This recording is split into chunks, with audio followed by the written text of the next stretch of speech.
to Uncommon Women, a podcast that provides a platform for women of all walks of life to share their upbringings, life lessons learned, experiences, and journeys to come. Uncommon Women speaks on topics that can relate to all women. We share, we listen, we laugh, we cry, and we empower each other to be the best uncommon woman that they can be. Ultimately, we are cultivating a global movement of women supporting women. Women supporting entrepreneurship, relationships, self-love, and so much more. We inspire each other to make an impact on this world for the better. Be sure to like, share, and subscribe to Uncommon Women. Now, finally, grab a seat, get comfortable, and hear from your wonderful hosts, Shanira and Jenny Lee.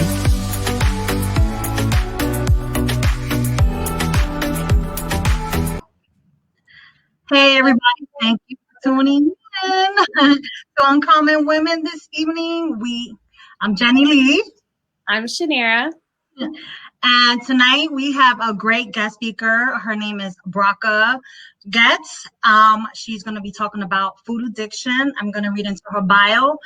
Bracha Goetz, a Harvard graduate and an author to 39 children's books. She is a spokeswoman for adults and children who are struggling through food addiction. Bracha uses her words to breaking addiction, following along for advice and guidance. Hi, thank you. Hello there. Thank you so much for inviting me to come. I'm glad that you are here with Uncommon Women and be able to speak on your story this evening. So, Bracha, can you let me know a little bit about how your life was growing up? Sure.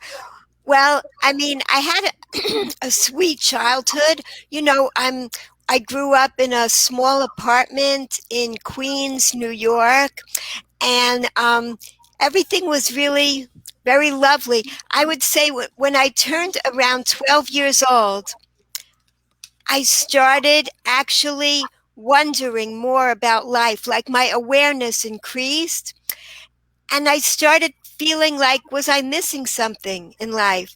That's when it started. I started keeping a diary at that time. Actually, my diaries and my journals and my letters, that became the memoir that was eventually published. Because years later, when I discovered my old diaries, I was able to see the thread that went through my life and understand how the food addictions developed and then how I was able to heal from them. So it's kind of at around age 12, when the diary starts, you begin to go into my mind and see the awareness developing as I become an adolescent and a teenager, and how I view the world, you know, and how that changes over time. Yeah. Yeah, I think as a kid, I think we all go through, like, we start to see things differently in a different perspective. When our imagination just runs. And I love how you sat there and just put that whole imagination and just put it in a notebook and just started writing. That's amazing. I had just read The Diary of Anne Frank, and I think that inspired me to start my own diary. And so that's how it kept going. And I had no idea I was eventually going to become an author myself, you know, but I just started recording my feelings and reactions to everything. You know, I mean, my body was changing at that time, and the world was changing. Right. So it's a reflection of both of those things happening. Yeah. That is amazing. I just love it. I just love it. Also, what can you give us signs of food addiction? Yes. So what I call an addiction, I wrote down this. This is a really clear, concise definition. An addiction is the compulsive use of something despite its harmful consequences. So you are compulsively doing something even though you know that it is harmful. That's really what an addiction is. And Another description of an addiction is when your life becomes unmanageable. That's when you know you have an addiction. But Yes. many Wow. people don't admit that their life has become unmanageable, you know. So now calling food addiction an addiction is kind of a new thing.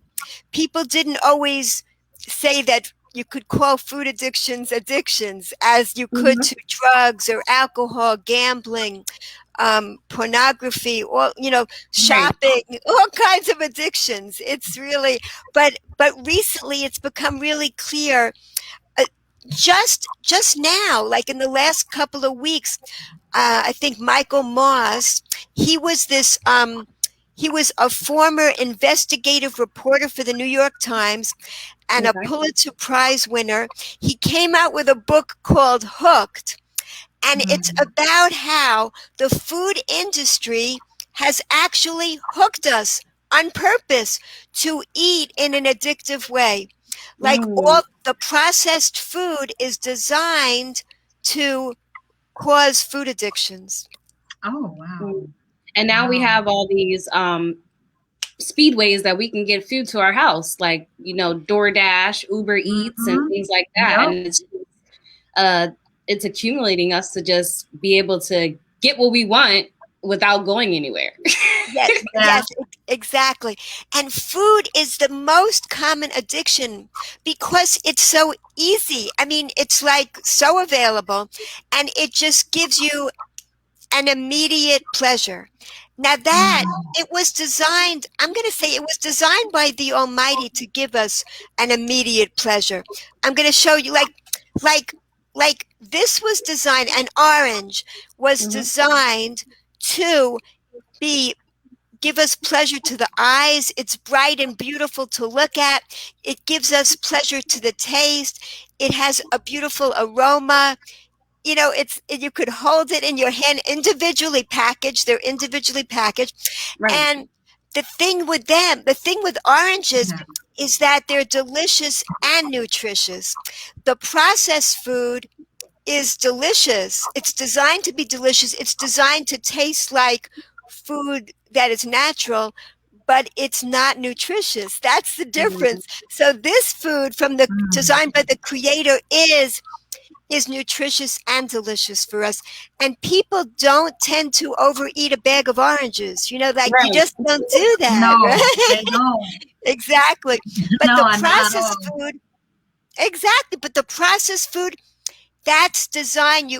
You don't just eat one potato chip, you finish up the whole bag. This is how it goes, and you just keep going Mm. because it never satisfies you. Mhm.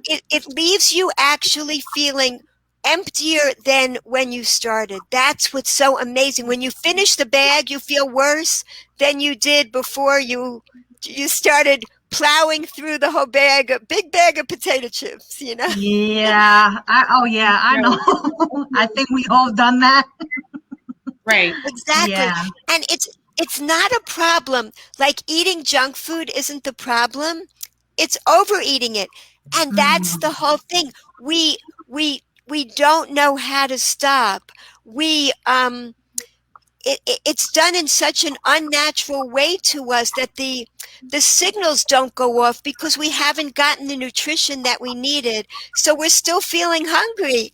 And not Yeah. only that, we are also it's not only our bodies that are hungry, it's also our souls because this food, this natural food, it was designed to uplift not only our bodies, but also our souls. Because when Mm. we eat things like this, we feel gratitude to the Creator. We we you munch on an apple and you get a sense of its connection to nature, Mhm. and you feel good about it. You feel good about your it's just like a really good feeling. It connects you with the world, while eating that bag of potato chips makes you again feel more alienated, more alone, more separate. You feel worse and worse, and you just keep eating and eating. It's like it's such a Mm. contrast. So the more that we fill ourselves with the healthy things that were designed for our benefit, the better our whole planet will be, really. Yes. I Okay. agree. Yeah. And you made a good point in regards to junk. It's not the junk food that's bad. It's being accessible to it. When you think about it, that stuff is cheaper. More, it's less. It costs less to eat bad versus eating good. So let me tell you, many people think that that's true, but in the long run, it's so much more expensive for our health. We get bad health from eating badly, and that's going to cost a fortune eventually. Yeah. It's going to cost not only financially, it's going to cost in our health. It's going to cost years of our lives. Like, it's hard to believe, but even before the pandemic, 42% of Americans are classified as obese. That's unbelievable. Wow. 42%. Wow. And the rise in type 2 diabetes is unbelievable also. And that type 2 diabetes is from overeating. It's not like a genetic thing from type 1 diabetes. It's from eating poorly. And so what we think, if people think they're saving money by eating junk food, in the long run, it's just it's an immediate fix, like a drug. But in the long run, it's harmful to our health. So the more we can eat close to the way that it was created, the better. More whole foods. And I want to show you something else. I put this in my children's books. It's so interesting.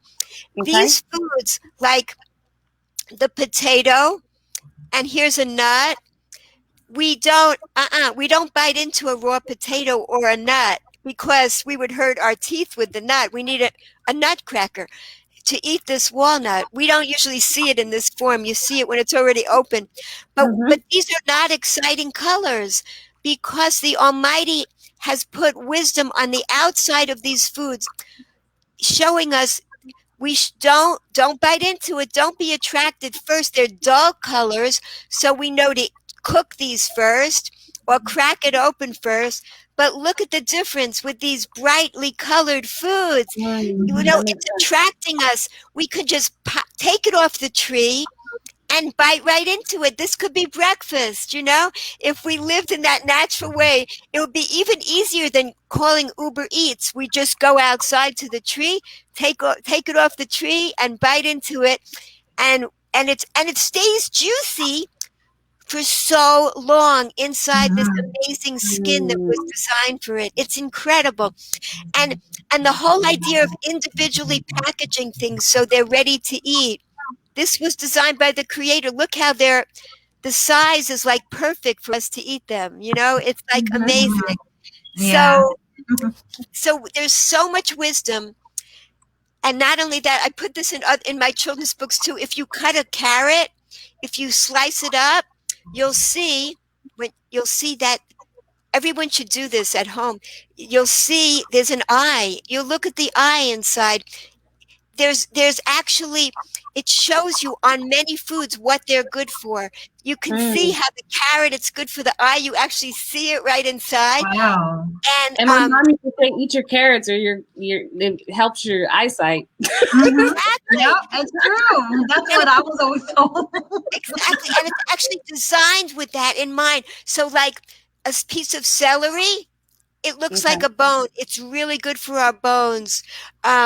The walnut, inside it looks like a brain. It's really good for our brain. It's amazing. Wow. I never looked at stuff like that. I know. Kidney beans are got that name because they're shaped like a kidney, but they're actually amazing for the kidneys also.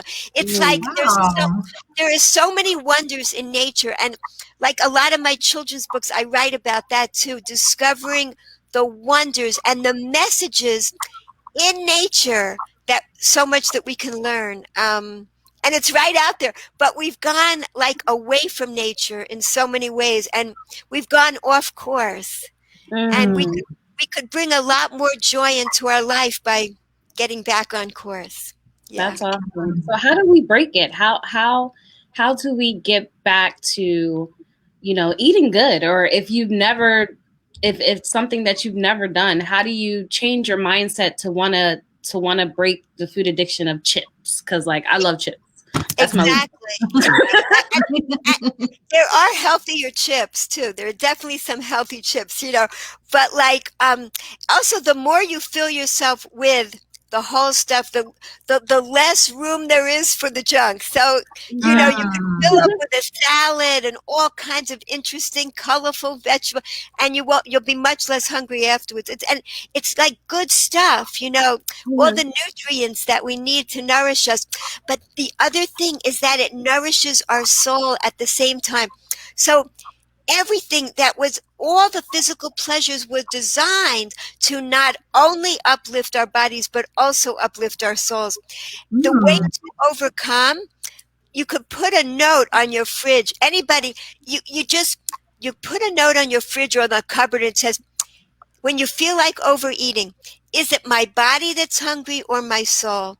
In other words, am I eating because I'm really physically hungry now, or for a million other reasons? Am I overeating because of stress, anxiety, feeling lonely, just not feeling a connection, feeling bored? So then you could have another list of things that you enjoy. What else brings you pleasure besides the food? Because it is a pleasure. It was designed to be pleasurable. It could have been that we took a tasteless pill every day and that would have been our fuel. But no, it was designed with our pleasure in mind to give us the most pleasurable experience possible. And then it was hijacked by the food industry to get us to buy all this other junk, But if we go back to that, really is the purpose of life. And that's what I was able to discover. The purpose of life is to experience the greatest pleasure possible. So how do we do that? We don't break bad habits by restricting ourselves. It doesn't last long. And that's why people are always yo-yo dieting.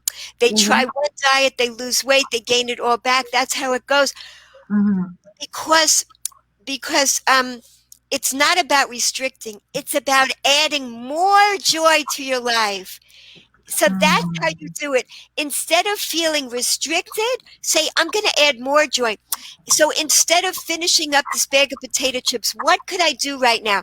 I could I could just press a button, turn on music, get up, start stretching or dancing, and immediately I won't feel like finishing the bag of potato chips. Or I could go outside, feel a breeze, feel the sunshine.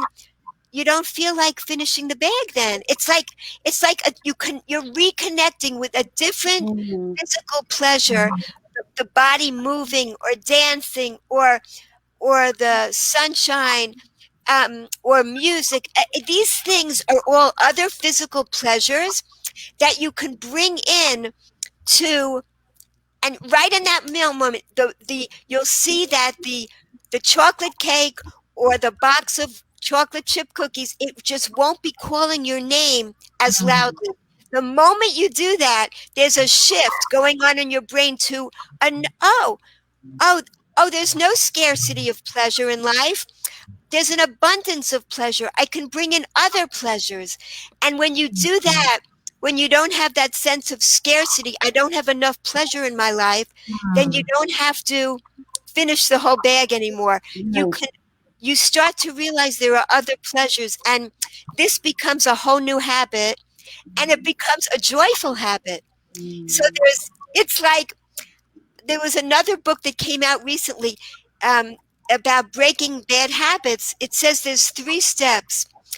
It has to be easy, joyful, and then repeat it. So I think it's really one step, because if it's joyful, then it's easy and you want to repeat it. So that's it. Just add more joys to your life. Right at that moment, even when you feel like overeating, it becomes a habit, because to create a new habit, it takes like 400 repetitions to create a new habit. But if you do it joyfully, studies have shown it takes 10 repetitions. That's it.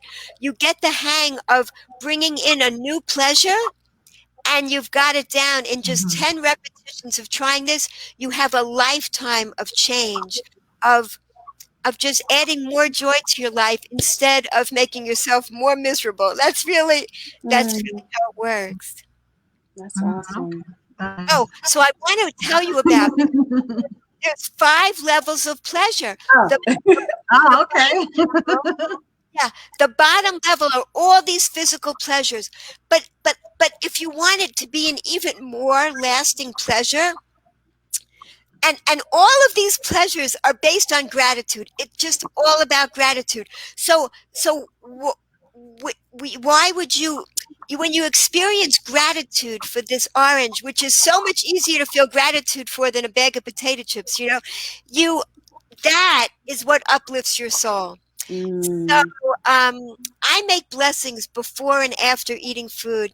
And the new thing that I learned, also the other book that I read, To Your Health, it said, I read this just recently, chew your food slowly. So I never did that until recently.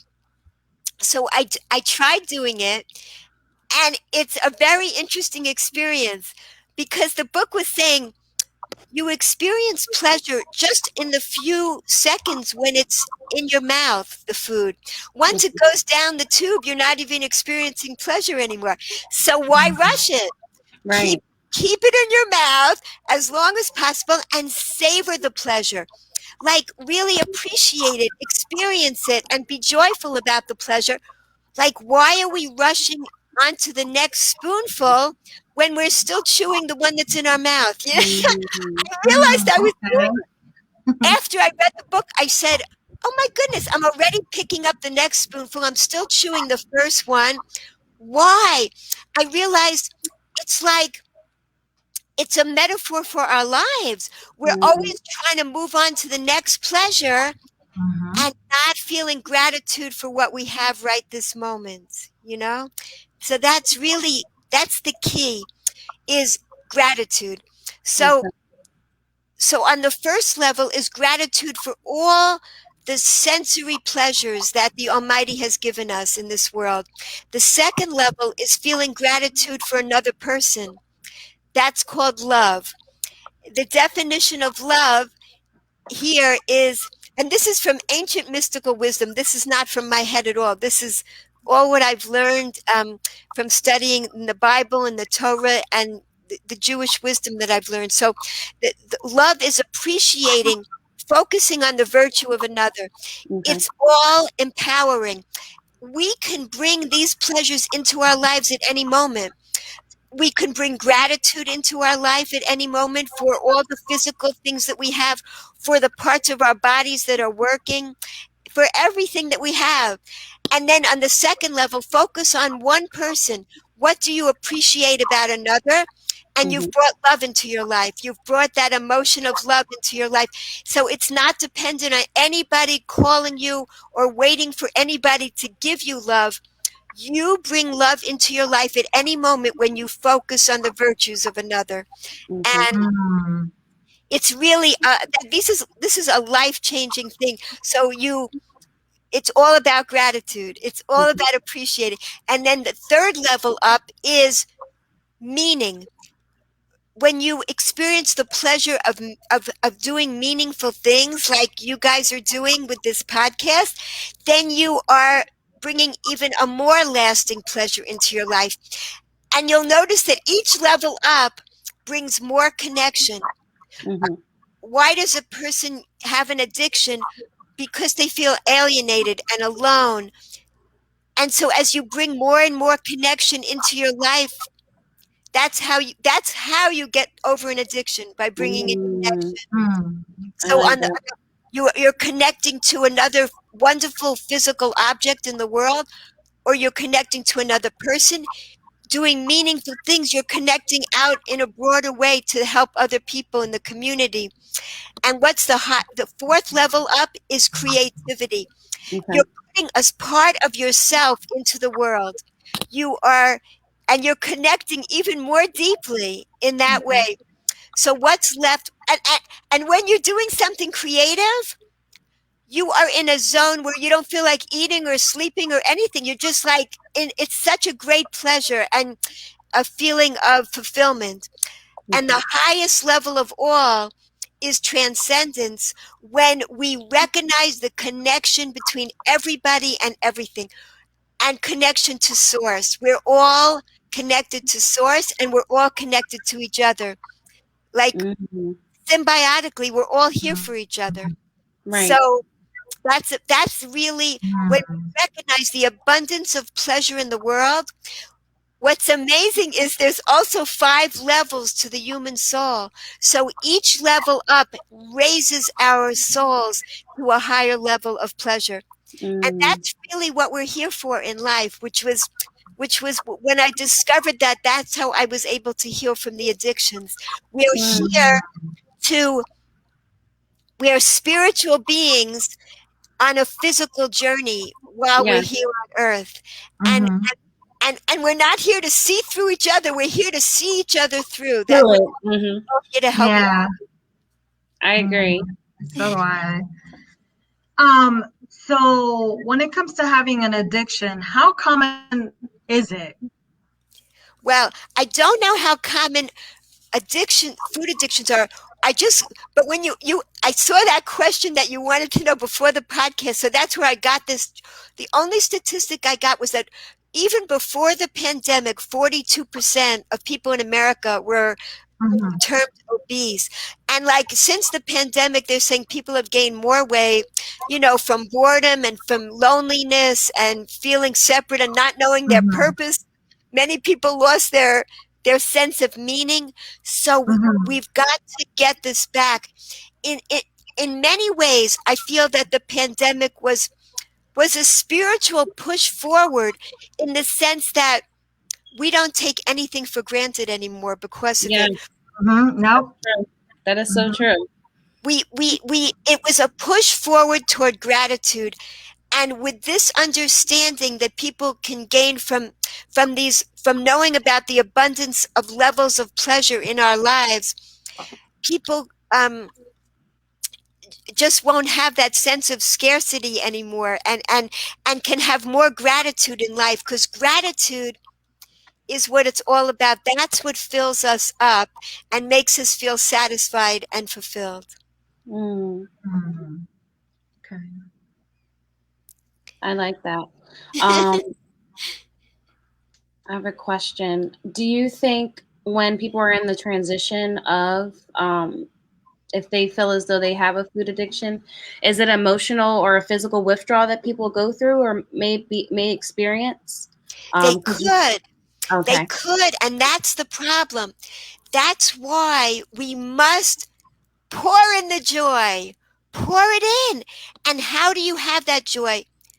Through gratitude. A person has to exercise their gratitude muscles, or they're going to feel deprived. If you're cutting things out of your life, like I said, how long can anybody keep that up? It just doesn't last long. So you've got to feel gratitude. And how do we do that? We just exercise those gratitude muscles. We can do it every day. Before we go to sleep at night, think of 3 things you're grateful for that happened today. There's so many gratitude exercises. When a person is feeling sad, think about all their body parts that are working.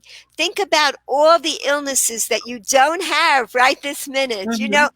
There's a quote from Helen Keller that I love to share.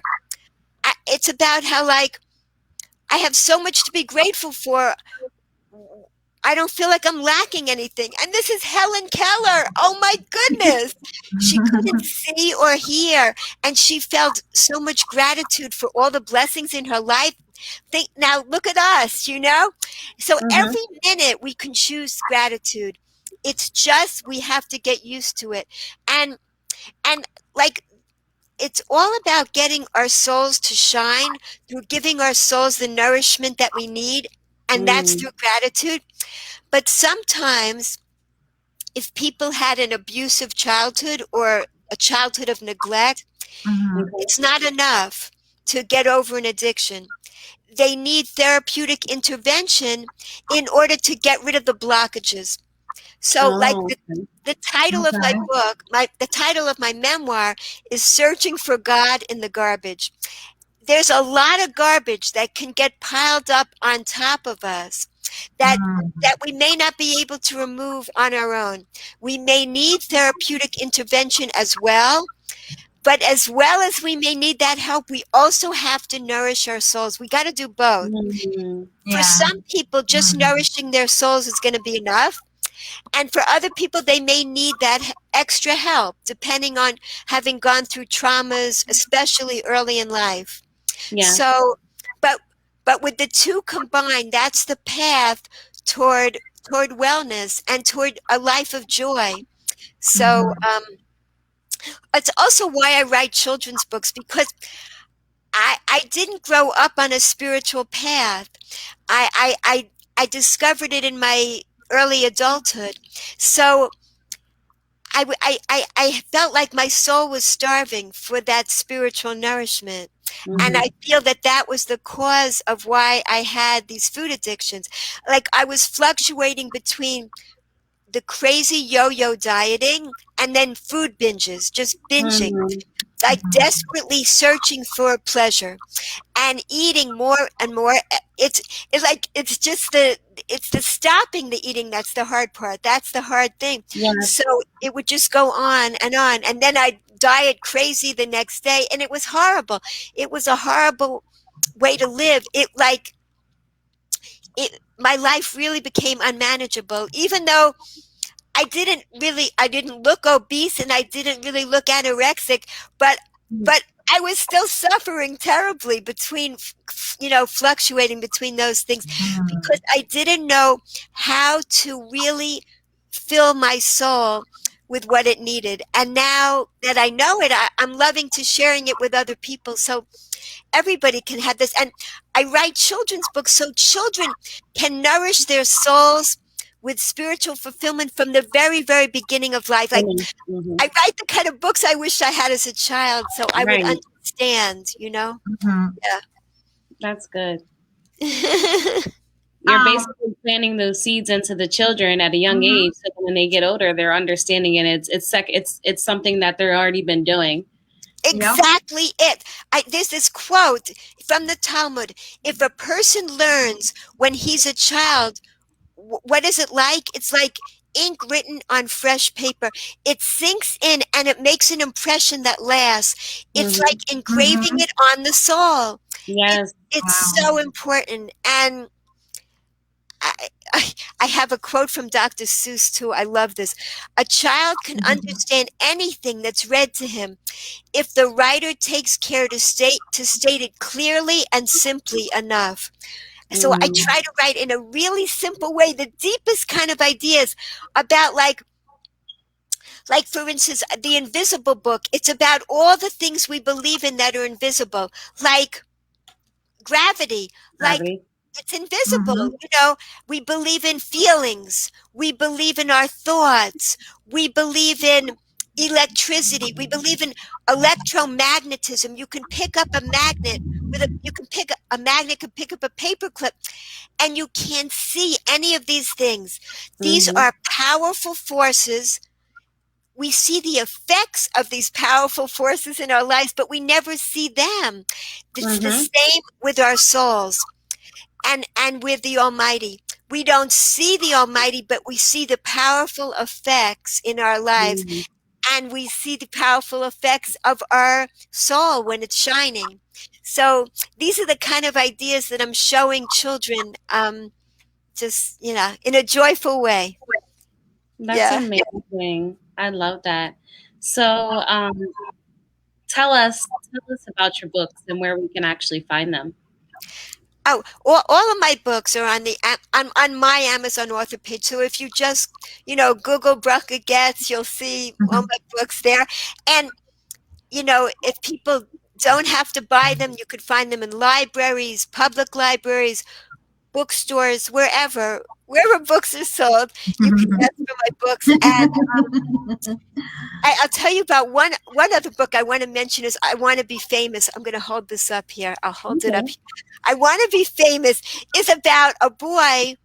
He he wants to be famous like so many children do, and he actually becomes famous. Guess how, guys? You're going to love this. On a YouTube video. Wow. He becomes famous doing something ridiculous. Someone YouTubes him, and he becomes so famous overnight. That's possible, right? Mm-hmm. So Mm-hmm. then he loses his fame. Somebody else does it better. He's miserable until he realizes there's a spotlight inside of us. That's what we got to get shining. Then we won't be craving that spotlight out there. We'll always be able to shine. So that's really what it's about. Like that. That's awesome. And it's called Famous. Yeah, I want to be famous. Yeah. That's I awesome. like that. This is Where is God too. That's another one. Finding God in nature, If we open our eyes, that's how we see. Yeah. That's awesome. And you've written 39 books? Yeah. That's Wow. a lot of books. That's exhausting now. That is. That's a lot of books. You have just a lot you just have a lot to create. That's what it is. And you guys do too. You're amazing, and I'm so grateful to be a part of what you're doing. Thank you so much. Thank you. Thank you. So, Bracha, there's a question we always ask our guest speakers. What makes you uncommon? Yes, what makes me uncommon is what makes you uncommon. It's the same thing. We all have unique souls. There's a reason why we're here. One of my favorite lines is, here is a test to find out if your mission in life is complete. If you're alive, it isn't. We are all here for a purpose, many purposes. We're here. We have missions to complete, and that's why we're here. And so we are all uncommon. We are all unique, and we all have beautiful souls to shine. Actually, we don't have beautiful souls. We are beautiful souls. we have bodies. We have beautiful bodies, and we are souls. We are spiritual beings here, clothed in our bodies. And if we have to treat our bodies in a good way too, so everything's shining. Yeah. Awesome. Is there anything that we didn't discuss, or something that you would like to tell others before we actually close out? Anything in your heart? I think we really covered everything. I'm so happy. I'm so happy you just let me go on and on. I love to share this. I'm telling you, my soul shines when I can help other souls to shine, and I know that's true for you. Yes, absolutely. Yes, it is. Yeah, I can agree. We agree with that. Thank you, Bracha, for coming out and sharing your story. And everyone, make sure you check out her books. And also, and thank you to our followers for listening in. I want to speak on our clothes. You can go to our website at www.uncommonwomen.net. Also, if you have any topics or you want to be a potential speaker, again, you can go to our website that I just mentioned. Also, subscribe on our YouTube channel. That would be great. And also, our self-love seminar that we are having. It's May 22nd at 11 a.m. Ladies, make sure you get your tickets. They are $15, and you will be getting a special gift bag. And next week's episode will be recorded on Thursday, April 15th at 7 p.m. Eastern time. And stay uncommon. Bye.